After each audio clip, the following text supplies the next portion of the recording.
Olá, estamos aqui no nosso quinto episódio do GPS Cast e hoje com o Dr. Ezio Omini. Falei certo? Correto, Renato, é isso mesmo. Ezio Omine. Omini. Muito bem, Ezio, muito feliz por você estar conosco aqui no nosso GPS Cast, um podcast onde a gente vai falar sempre sobre a história de um empreendedor. E você, como empreendedor na área da saúde, é o nosso convidado de hoje. Já te passo a palavra para você poder falar um pouco sobre as suas origens e como é que começou aí a sua jornada de empreendedor desde o tempo que você morava em São Paulo, né? Porque eu sei que você é de São Paulo, né? Exatamente. Primeiramente, gostaria de agradecer pelo convite, né, e parabenizá-lo pela iniciativa aí, muito bacana o seu podcast. E assim, para quem não me conhece, né, meu nome é Ezio Omine, eu sou médico oftalmologista e empresário, né, tenho minha própria empresa, sou casado, tenho um filho maravilhoso, incrível, que é a razão da minha vida, cristão, né, e filho de imigrantes. Então, de forma bem resumida, né, eu nasci de uma família humilde, tive uma infância bem humilde.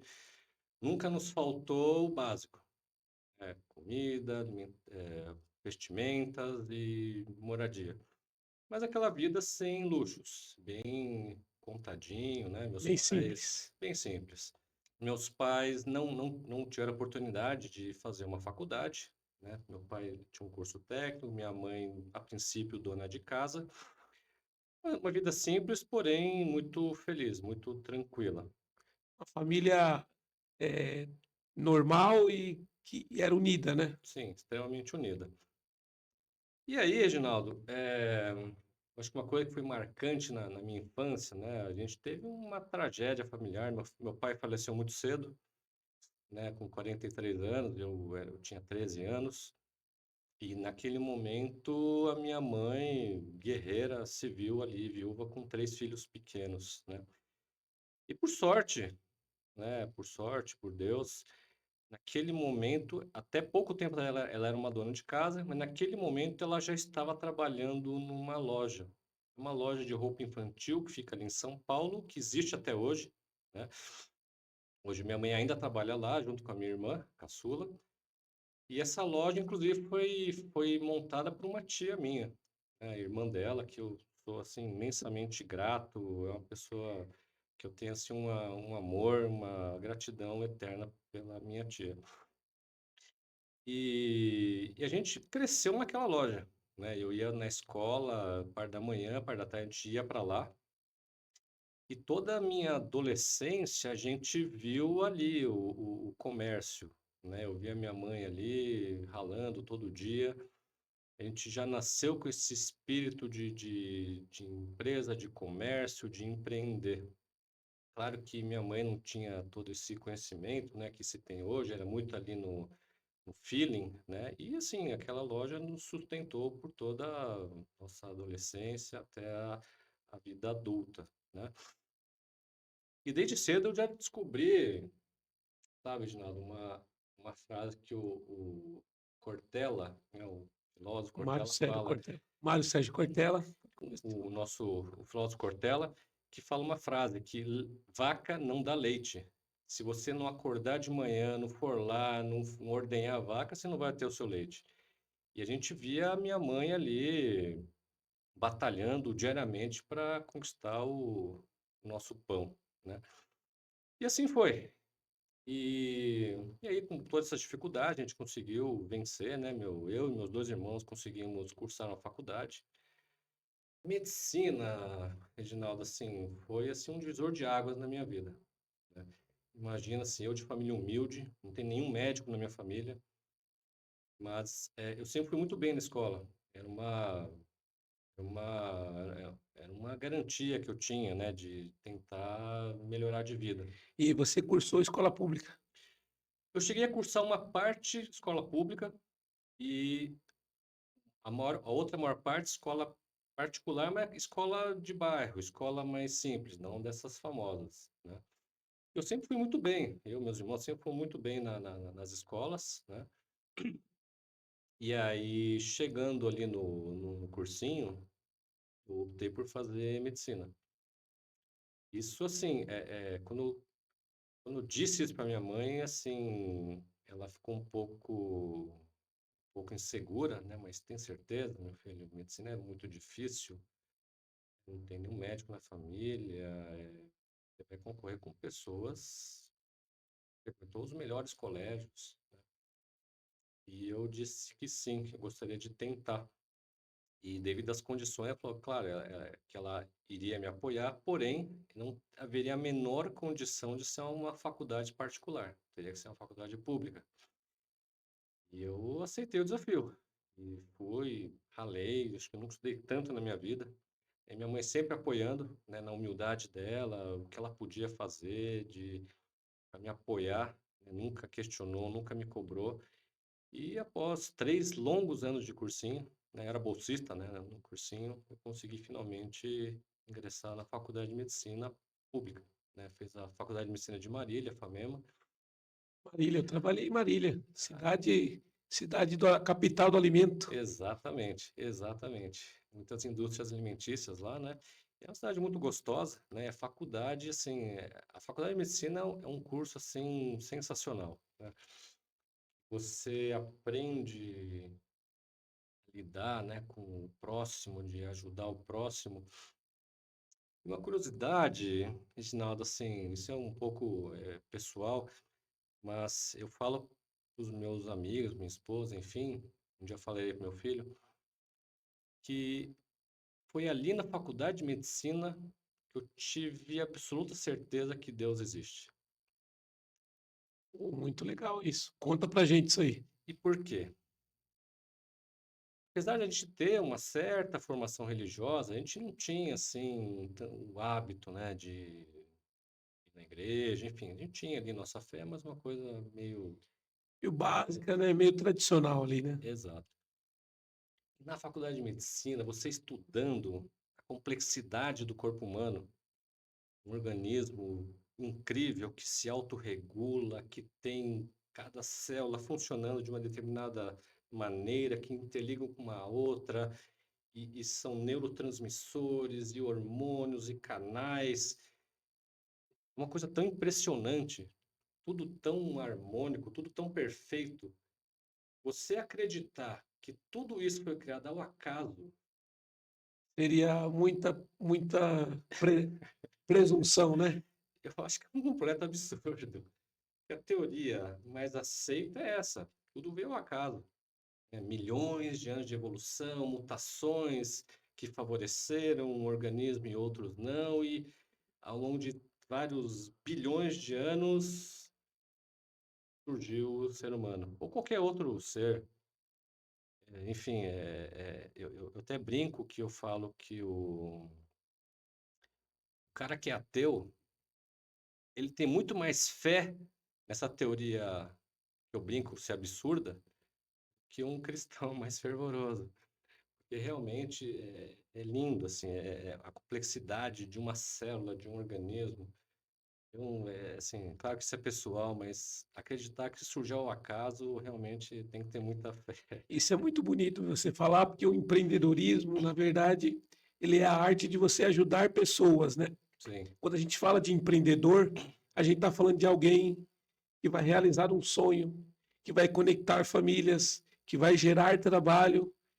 E o que você comentou na área da saúde é algo muito interessante, porque aí você tem um duplo propósito, né? sim.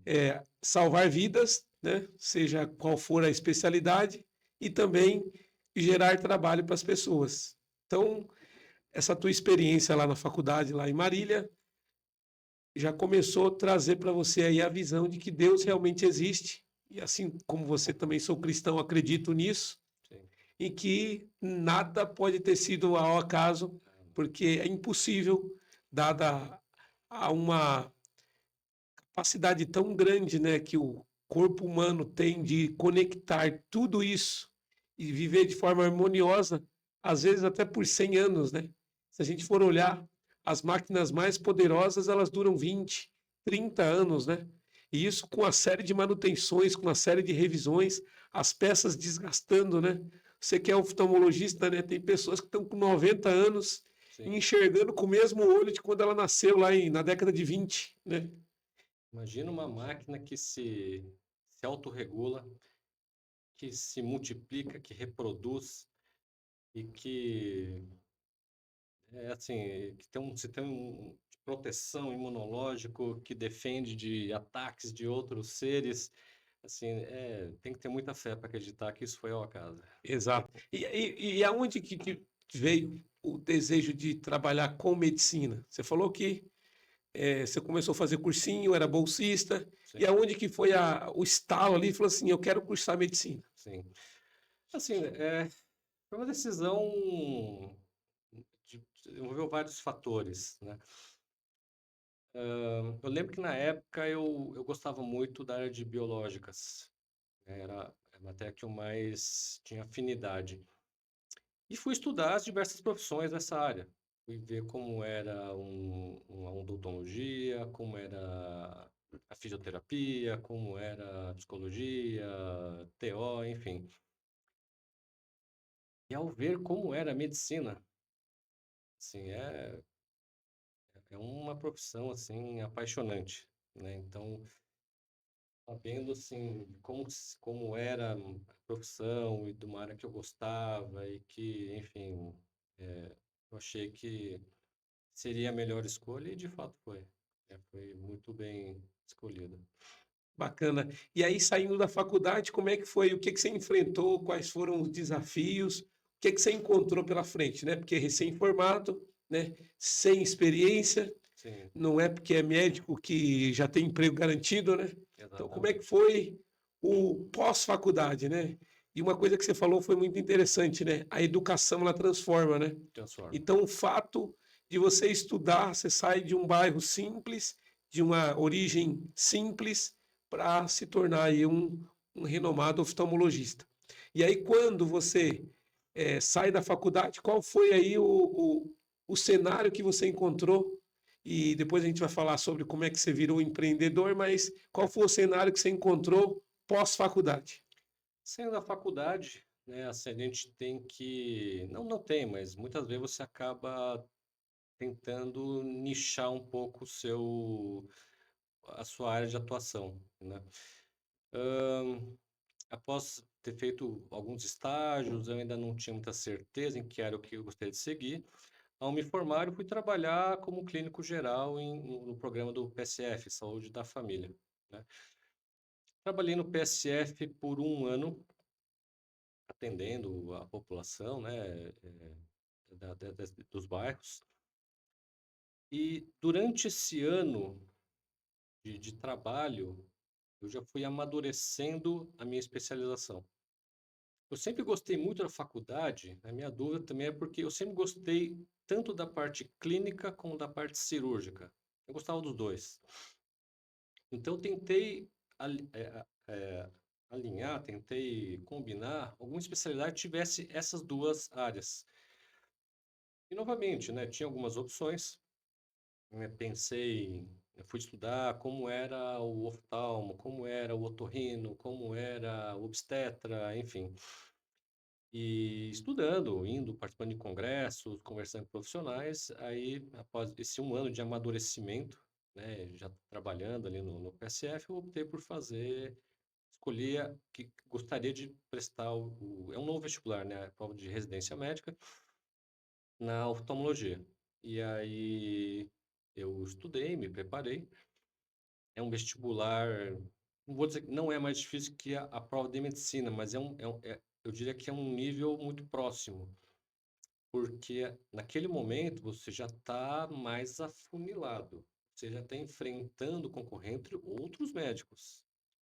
E nas provas de residência são poucas vagas, são 3 vagas, 5 vagas, uma vaga.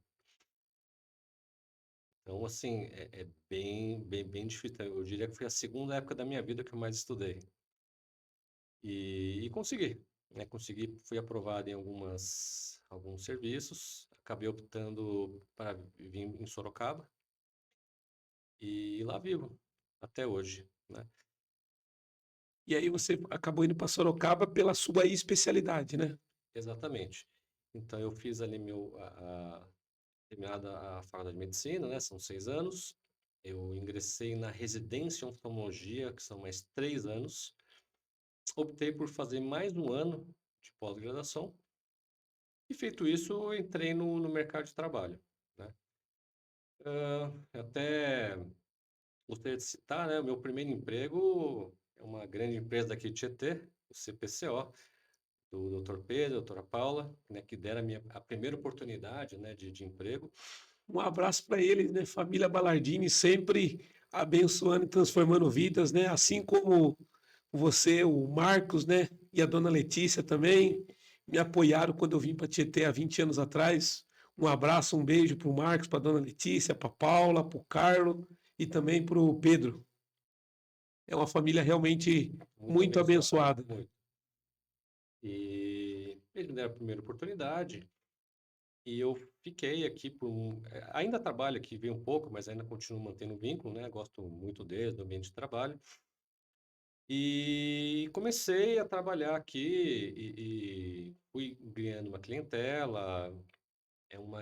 O CPCO tem uma estrutura muito boa, muito bem administrada, uma gestão muito eficiente. Em pouco tempo eu tinha minha agenda lotada. Todos os dias que eu vinha, agenda lotada. E assim começou a minha vida na oftalmologia. Fui trabalhando, eu entrei aqui no CPCO em 2010 e fiquei aqui unicamente até 2014, 2015 mais ou menos. E você chega naquela fase, né, Reginaldo, assim, que você está na sua zona de conforto. Estava num serviço bacana, com a agenda cheia, tinha um salário muito bom, muito acima da média, né? E sem dor de cabeça nenhuma. Eu só vinha, atendia meus pacientes e ia embora para casa. Acabou, zero preocupação. Não tinha que preocupar com nada de funcionário, insumos, material, gestão, nada. Contabilidade, né? Contabilidade, zero. Chegou, atendeu, vai para casa, dorme feliz, tranquilo, muito, muito suave, muito tranquilo. É a verdadeira zona de conforto. Porém, o bichinho do empreendedorismo, ele morava em mim. Ele Desde quando morava a sua mãe montou a loja lá, né? desde quando estava a loja, eu ali, eu percebi um certo momento, eu tinha chegado no topo, no limite ali. Apesar de estar muito satisfeito, né, a estrutura que eles me oferecem era muito boa, mas eu percebi que naquele dado momento eu não conseguiria subir mais. Eu cheguei num Estava nível, estagnado. estava estagnado, assim, num nível alto, excelente, como eu disse, muito confortável, um salário muito bom, mas dali eu não ia sair. Eu atingi o meu topo em 4, 5 anos. E aí, o bichinho começou a me incomodar. Começou a me incomodar. Comecei a também pensar, puxa, pegar a estrada todo dia, todo, vou dizer todo mês, mas a gente sempre verifica ali alguns acidentes, começa a ficar receoso, e você começa a pensar, será que, eu tô novo ainda, mas será que quando eu tiver os meus 50 anos mais, eu vou querer viajar todo dia? Porque eu moro em Sorocaba, né? Todo dia, me arriscando, estrada, e tô aqui. Será que não vale a pena ter o meu próprio consultório, É a sua própria empresa. minha própria empresa? E isso começou a. Queimar dentro do seu coração. Até que em meados de 2014, eu acabei arrumando um espaço, né, na cidade de Votorantim. Nem era a minha empresa atual, era um projeto. Eu via uma salinha ali, atendia com pessoa física, tem alguns convênios, só para sentir como que era. E sentir, né? Você fez um test drive aí, Um né? test drive, perfeito, um E é test muito drive. bacana isso que você falou, né? Comece pequeno e sonhe grande, né? Exatamente. Acho que empreender, Reginaldo, eu entendo que primeiro é sair da sua zona de conforto. Empreender você tem que saber se arriscar, mas de forma calculada, né? Tem que ser cauteloso, né? Tem. O empreendedor, ele não tem garantia nenhuma. Você vai lá, você aluga um espaço, você contrata funcionário, você compra um maquinário, você compra os seus insumos, sem ter certeza de que vai dar certo. Sem ter a certeza que você vai ter resultado. Eu vi uma analogia, eu acho um pouco exagerada, num podcast, enfim, que eu estava vendo, analogia que o rapaz falava. Empreender é você se jogar de um penhasco e durante a queda você construir o seu avião. Esse dia eu ouvi essa frase aí. Um pouco exagerado, mas sim, não é muito distante disso, que você não tem garantia nenhuma, né? Então, no meu perfil, eu achei melhor começar pequeno. Eu ia ali uma vez por semana, um custo muito baixo, para sentir, ver se era aquilo mesmo. Até que em 2015 a gente finalmente decidiu abrir empresa com CNPJ, tudo certinho, fazer a coisa acontecer. E acredito que foi mais ou menos nessa época que a gente se conheceu, não foi, Reginaldo? Sim, exatamente. Inclusive foi uma indicação, né, da CPCO, né, do Sim, Alan, né, que sim, infelizmente não está mais entre nós, né? uma perda Foi uma perda inestimável. irreparável, né? Mas foi nessa época, né, que você foi até o meu escritório e a gente começou a conversar. E é Exatamente. interessante você comentar sobre isso, né? Qual o papel do apoio, né, para quem está ali começando, você não sabia nem o que era KINAI, né? Então conta um pouco aí do que é você receber esse apoio inicial para você poder ter o mínimo de tranquilidade, né? Porque você comentou, eu já estou aí num ambiente que eu desconheço. E se eu fizer errado, eu posso ter problemas. Então, Eu acho, Reginaldo, que isso é fundamental. Fundamental. Você empreender sem um apoio técnico, né, de uma pessoa que tenha mais experiência que você, no nosso caso, o contador. A contabilidade, a gente não tem esse conhecimento na faculdade. A gente é muito técnico na parte médica, no meu caso específico, mas a parte empresarial, de contabilidade, de impostos, encargos, de direitos trabalhistas, a sua relação com o seu funcionário, com o seu colaborador, a gente não sabe nada, não sabe. E você tentar fazer isso sozinho realmente é algo que não vale a pena, porque você comete um erro, você vai cometer um erro fazendo isso sozinho, é muita coisa. Você acaba gastando tempo e energia num algo que não deveria ser seu, estar nas suas costas. É melhor delegar para uma pessoa que tem muito mais conhecimento que você. até porque, né, o objetivo principal ao se tornar médico é você atender as pessoas, né? E se você ficar consumindo tempo em algo que você pode terceirizar, né? Exatamente. Isso é muito interessante, né? Quando você está montando um empreendimento, aquilo que não é o seu core, né? Aquilo que não é o que você precisa se tornar especialista, você terceiriza, né? Acho que você está dando aí uma lição para o empreendedor do que fazer, né? Sim, Quando eu tenho uma demanda que eu não tenho domínio, eu terceirizo, né? exatamente. E às vezes a pessoa é aquela economia que não vale a pena, porque além de perder tempo e energia num negócio que você não domina, você inevitavelmente vai cometer algum erro, você vai ter um prejuízo de declarar algum imposto errado, algum direito trabalhista que você acaba passando por cima, às vezes nem de forma proposital, e realmente não vale a pena. Eu acho que você tem que se enfocar, você tem que ter muito foco no seu core business, né, para você ter um melhor desempenho, oferecer uma melhor experiência, um melhor produto para o seu cliente. E trazer para ele tranquilidade, né? Até porque você iniciando, né, gera normalmente aquela dúvida normal de você ser novo no mercado, né? Exatamente. Então, acho que é fundamental você ter uma equipe, ser assessorado, né, por uma boa equipe. Acho que também é fundamental os seus colaboradores, né, você ter uma relação de respeito e você treinar bem os seus colaboradores, porque eles são o seu braço direito e esquerdo ali. Você realmente tem que ter foco no seu principal e não ficar preocupado com coisas que não cabem a você. Isso é muito legal porque você, ao decidir empreender, deixar de ser um médico só, né, que estava ali tranquilo atendendo numa boa clínica, né, Uma zona de numa conforto. zona de conforto, é entender o quanto é importante, né, você ter equipe, né? Acho que você citou um outro ponto aqui muito importante. Conta um pouco aí como é que é o Ézio, o patrão, né, considerando que você é de origem oriental, né? E em geral os orientais eles são mais tranquilos. Então conta um pouco aí como é que é você na condição de liderar pessoas aí. Sim, a gente procura ter uma relação sempre muito respeitosa. Acho que isso é fundamental, né? Eu vejo muitos colegas que cometem assédios, né, com seus funcionários. Isso De toda sorte, né? que é assim uma imbecilidade sem tamanho. Ser sempre muito respeitoso, muito educado, cordial.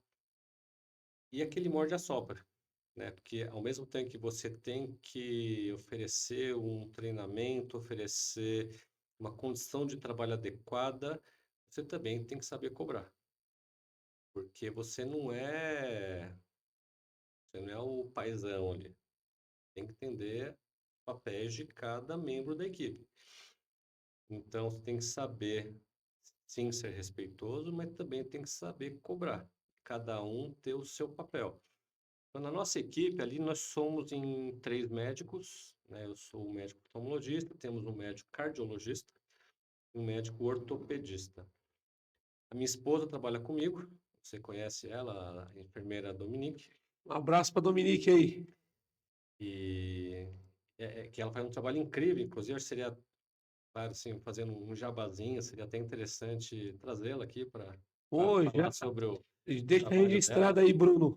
Já está convidado o Dominique para vir aqui fazer uma entrevista com a gente aqui no nosso podcast, hein? Ela faz um trabalho incrível, Reginaldo, fugindo um pouquinho, que assim, ela faz, além de furo de orelha, né, humanizado, é uma técnica que ela utiliza que o neném não sente dor, é incrível. Você vê o que ela faz, assim, ela coloca o brinco com o neném dormindo, amamentando, ele nem percebe. É um negócio mágico, é muito, muito legal. Eu também trabalho com assessoria materno-infantil. Ela cuida de gestantes que está com dificuldade, está com dúvidas, dificuldade na amamentação. Trabalho incrível. Você Ele daí precisa faz um trabalho entrevistá-la. muito importante, né? Porque a Fundamental. mulher que está ali com seus hormônios, né? A Sim. flor da pele, ela precisa de muito apoio, né? E aí muitas mulheres não têm rede de apoio, né? Não Exato. tem às vezes o marido não pode ajudar, que trabalha muito, os avós, enfim, a mulher ela se sente muito solitária nessa época. Mas sim, ela vai saber dizer muito melhor do que eu, só estou dando meus pitacos aqui.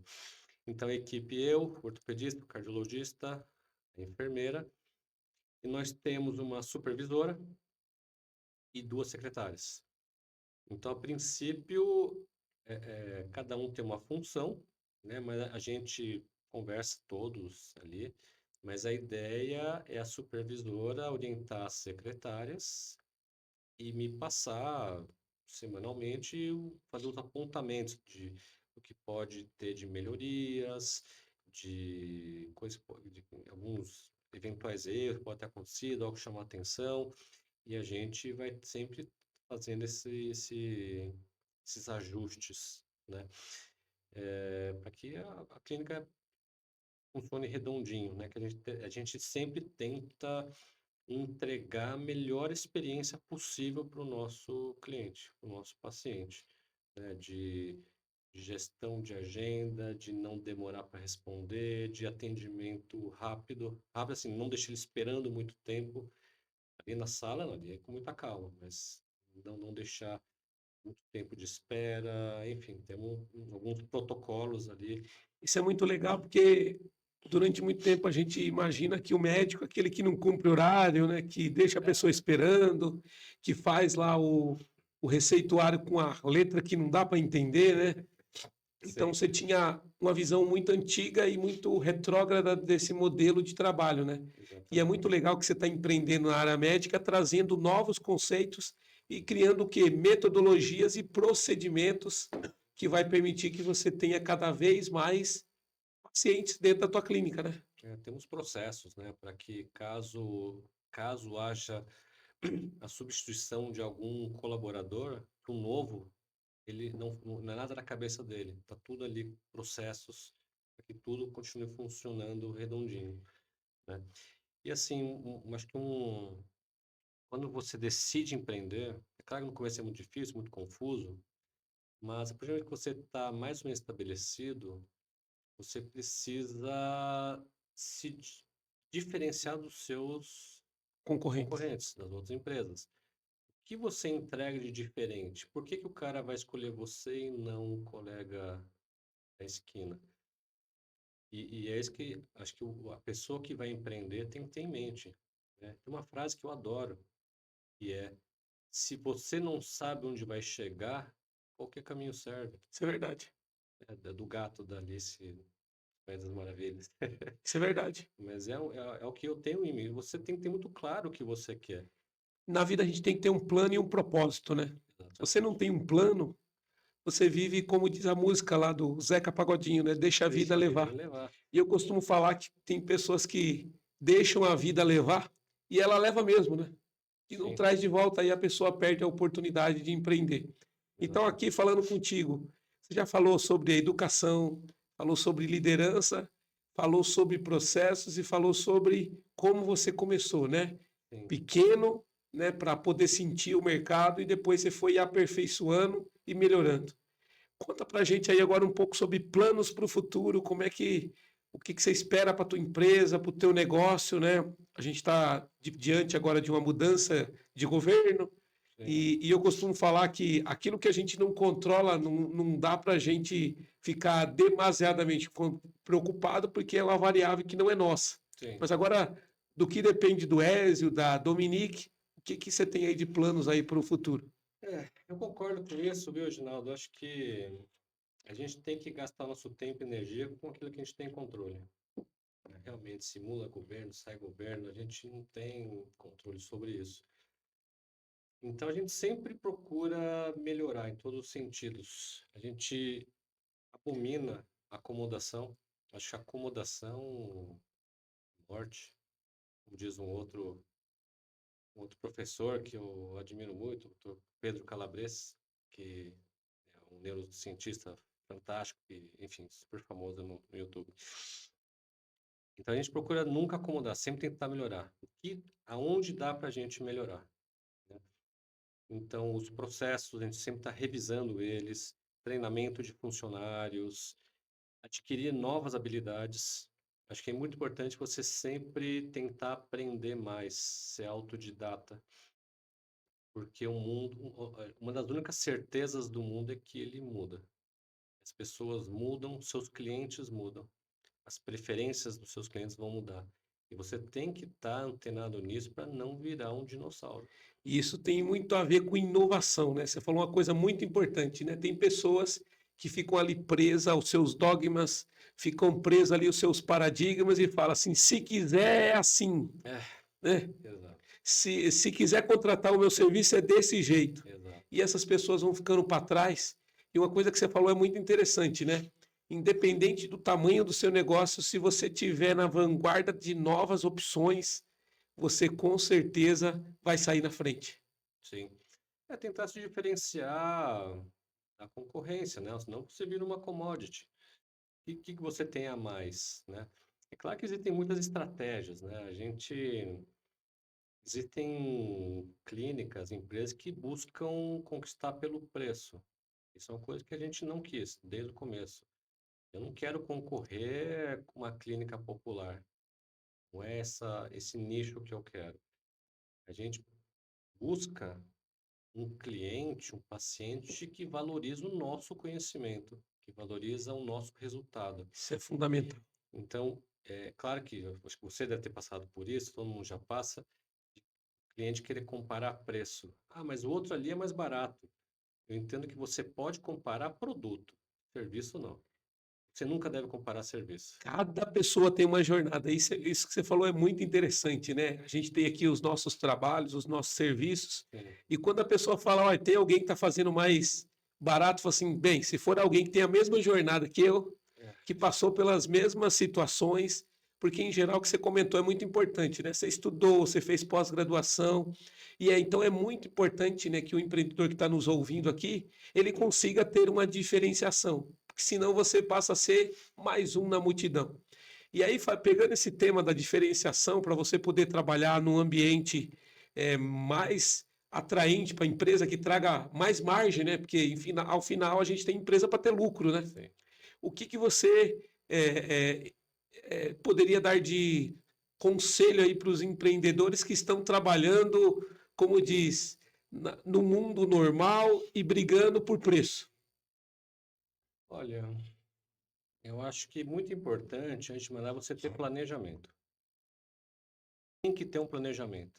Não começar, Deus dará, vamos ver o que acontece, sem o apoio de profissionais habilitados, né? Se você tem dúvida, quer abrir um comércio, uma empresa, pede ajuda para um Sebrae, pede ajuda para uma empresa de gestão, pede ajuda de um profissional qualificado. Não seja o que Deus quiser. Isso é muito bacana que você comentou, né? Planejamento. Isso é muito bacana que você falou, porque, inclusive, né, até para apoiar pequenos empreendedores, a gente criou um produto aqui na nossa empresa que chama Diagnóstico Empresarial. Olha que bacana. Então, quando a empresa ela quer ser montada, ela está em começo de atividade, ou até mesmo ela já está instalada, a gente criou uma metodologia em que a gente avalia aí pelo menos 6 premissas dentro da empresa para ver o grau de maturidade da empresa. E isso já traz um plano de ação e já traz realmente uma perspectiva do que a empresa precisa fazer. Muitas vezes ela não tem dinheiro para contratar uma consultoria, ou ela está numa região em que o Sebrae não atua, então é muito importante a empresa ter um mecanismo, porque o que você comentou é verdade, né, Zio? Muitas empresas morrem nos primeiros anos justamente por não ter gestão e por não ter feito um planejamento, né? 6 meses, né? Eu costumo falar que o empreendedor às vezes é igual o rapaz apaixonado, né? Não olha para nada e só enxerga que vai dar certo, quando na verdade é muito importante ter planejamento. Eu costumo falar que quando a gente investe em planejamento, a gente economiza na execução depois. Porque Muito. quando alguma coisa está planejada, você com certeza não vai gastar tempo fazendo um negócio chamado retrabalho, né? Até porque na medicina não dá para fazer retrabalho, né? Muitas vezes não. Né? Fez errado, já foi. Fez errado, né? Então tem até uma frase que diz, né? Faça certo da primeira vez, né? E como é você lidar, né? Agora pegando o gancho, né? Que a gente quebrou o gelo desse assunto, Sim. você lidar com um paciente, com vidas que em geral não aceitam o erro, né? Então você tem que trabalhar ali num nível de acuracidade muito grande. Como é você lidar com um setor em que o erro ele pode te gerar talvez um processo, pode te gerar um problema de diversas esferas, né? Infelizmente, algumas pessoas exigem uma medicina dos deuses, algo perfeito, sendo que a vida não é assim. Inclusive, tem um trabalho muito interessante mostrando assim, eles entrevistaram vários profissionais de diversas áreas e perguntando qual é a porcentagem de erro que eles já tiveram. E a menor foram dos médicos. Mas muito provavelmente porque eles mentiram no questionário. Que pilotos de avião confessaram ter errado várias vezes. Piloto de avião. Então veja que a cobrança é algo assim desproporcional. Ela existe, a gente tem que estar preparado. Acho que para lidar com isso, primeiro, você tem que estar muito preparado e convicto no que você está fazendo. A medicina é muito ampla, então você pode atuar em diversas áreas. Então, você tem que ter um preparo muito bom, ter cursado uma boa faculdade, fazer cursos, congressos, estar sempre se atualizando e jamais, jamais fazer algo que você não tem muito treinamento, muita convicção. Dentro da oftalmologia, poderia fazer muitas coisas. Eu tive contato, eu tive um preparo durante a residência, mas eu não o faço, porque eu não tive, na minha percepção, treinamento suficiente. Eu prefiro delegar uma subespecialidade. Então, na minha pós-graduação, aquele um ano de fellow que a gente chama, eu me especializei, eu treinei mais cirurgia de catarata. Catarata eu faço muito bem, não tenho medo, eu faço com muita tranquilidade. Agora, cirurgia de retina, treinei na residência, mas eu não faço, não faço, eu tenho pouca experiência. Chegou um cara de retina, eu vou encaminhar, eu não vou me aventurar, eu não vou treinar no olho do meu paciente, eu não vou brincar com a visão dele. A primeira coisa é isso, estar preparado. Segunda coisa, acho que é uma conversa franca e sincera com o seu paciente, com o seu cliente. É baixar a expectativa. Colocar ele no plano correto da realidade. Porque tem muito paciente que vem, mas essa cirurgia é garantida? Essa cirurgia é fácil, né? É simples. E eu já boto para baixo. Não, não é simples, não é fácil, não é garantida. Uma cirurgia altamente complexa que envolve muito treinamento, muita tecnologia, mas é uma cirurgia com alto índice de sucesso. Inclusive, eu fiz uma contigo, né? Fizemos, né? Em que ano foi mesmo? Olha, deve É, ter faz sido um tempinho. 2016, entre 2015 e É, 2016. Foi um Calásio, né? Calásio. Calásio. Eu lembrei do nome agora, hein? Fizemos um Calásio. Essa é bem tranquila, né? Mas tem gente que realmente ele exige uma garantia, mas é garantida, mas meu vizinho fez, e assim, cada organismo responde de um jeito. Não é porque com o seu vizinho deu certo que o seu vai dar com certeza. Não é porque com o seu primo deu errado que o seu vai dar errado também. Então você está preparado tecnicamente, atualizado, com as melhores práticas possíveis, modernas, atualizado, medicamento, e você ter essa conversa sincera com o seu cliente, não enganá-lo, não iludi-lo, não colocar uma expectativa irreal. E eu já vi colega fazendo isso. A cirurgia é simples, fácil, é tranquilo, com certeza vai dar certo. Quando ocorre o erro ou a intercorrência, às vezes nem foi erro do médico, foi intercorrência. Ele seguiu todo o protocolo certinho, mas tem uma intercorrência que é descrita em literatura. Uma cirurgia de catarata, 1% não dá certo. 1%. E se o seu paciente for 1%, justamente ele, se seguiu todo o protocolo, fez tudo certinho, e por alguma razão, alguma intercorrência no intraoperatório, pode ocorrer. Estatisticamente é comum. O que você vai falar para o seu cliente? Você garantiu que ia ter certeza? É muito importante você estar muito claro, né? Você fazer uma promessa correta, né? E Exato. colocar, acho que uma coisa que você falou é muito importante, colocar o cliente no centro da realidade. Sim, Porque às vezes, né, o cliente ou o paciente, ele precisa entender que não existe milagres, né?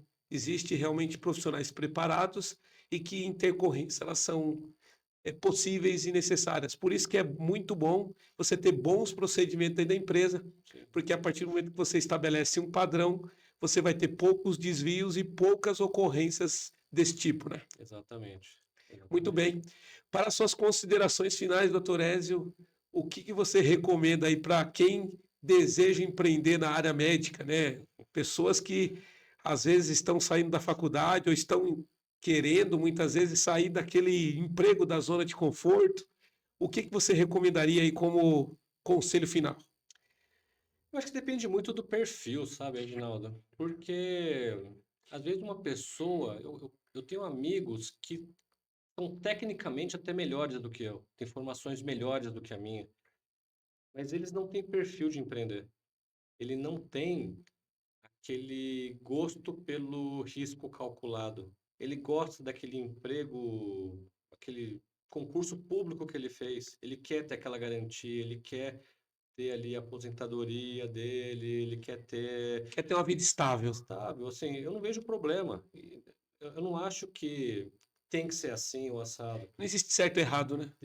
Depende do perfil da pessoa, né? Uhum.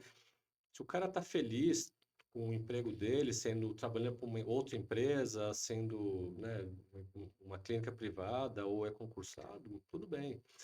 Agora, se o cara está incomodado, ele sente que ele pode mais, o que eu diria, assim, primeiro, planejamento, saber exatamente o que você quer, você saber que tipo de cliente você quer, qual é o nicho que você quer atuar. É você ter todo esse planejamento e de tentar se ficar próximos de pessoas que possam te assessorar. É fundamental ter um escritório de contabilidade muito ponta firme, muito que esteja Competente, né? competente, eventualmente uma assessoria jurídica. uma empresa de gestão que te ajude a fazer o planejamento da tua empresa, para que ela não nasce toda torta e corrigir depois é mais difícil, já nasce certinho. O planejamento eu acho fundamental, né? E claro que depende de cada pessoa, tem gente que já quer crescer grandão, estourando, ok. Se você tem esse perfil, tem bala na agulha, ok. Vai para cima, né? Vai para cima. Mas se não for o caso, acho que começar pequeno é interessante. Porque uma coisa que, um outro podcast que eu vi, não vou lembrar exatamente, que um empresário falava, faturamento não é para nada. Totalmente é ego. Isso é para nada, é ego, puro ego. O que importa é margem, Sim, é lucro líquido. sim. Porque de que vale você ter um faturamento monstruoso e um custo monstruoso? Não sobra nada para você estar trabalhando de graça. Aí é só barulho. Então você tem que ter planejamento para que você tenha os seus custos, os seus insumos, os seus funcionários, que você consiga entregar um bom resultado, uma boa experiência, mas que você seja remunerado por isso. E é justo. Eu vejo muita gente demonizando o empresário, né? É o cara que gera emprego, é o cara que faz a economia girar, é o cara que contrata, é o cara que paga imposto. Eu não entendo a razão disso, né? O empresário é o cara que se arriscou, o cara que pegou o suado dinheirinho que ele tinha para investir num negócio que é totalmente incerto. Então, acho que ele merece sim ser remunerado. Claro que respeitando todas as leis trabalhistas, não sonegando imposto, não cometendo erros, né, com seus colaboradores, clientes, mas ele deve e merece ser bem remunerado. E para isso é fundamental o planejamento.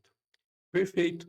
E é muito importante entender, né, que o empreendedor ele não é um vilão, né? De Ele forma é alguma. parte da solução e não do problema. Então é Exatamente. importante a gente tomar cuidado quando a gente ouve algumas Algumas narrativas. narrativas aí que tratam o empreendedor como o vilão, né? Como aquele senhor feudal que quer realmente oprimir a classe trabalhadora, né? Quando na verdade é alguém que está com um projeto e que precisa de pessoas e pessoas que muitas vezes não tiveram oportunidade, né? Então é muito Exatamente. bom contar sobre essa jornada, sobre essa história, porque é isso que faz a economia girar. E os pequenos empreendedores, inclusive, são os responsáveis pela maior parte dos trabalhos no Brasil. Exatamente. Doutor Ezio, nós estamos chegando aqui no final do nosso podcast. Passou rápido, não? Passou rápido, né? Você estava preocupado que não ia conseguir falar, né? Veja como é bem tranquilo. Eu estou muito contente, feliz aí com a sua presença. Quero te agradecer muito pela sua presença aqui. Nos conhecemos lá em 2015, desde então passei a admirá-lo e tenho acompanhado aí a sua jornada de vitória e a gente está sempre próximo aí discutindo assuntos aí técnicos e é muito interessante ter você aí como um amigo e um cliente. Sim, digo mesmo, agradeço novamente pelo convite, né? Você é uma pessoa que me ajudou muito na minha jornada, ajudou a organizar a minha empresa, me ensinou muita coisa e a gente caminhou junto, né? Eu cresci, eu vi você crescendo na sua empresa também. E esse teu trabalho novo é sensacional, né, Reginaldo?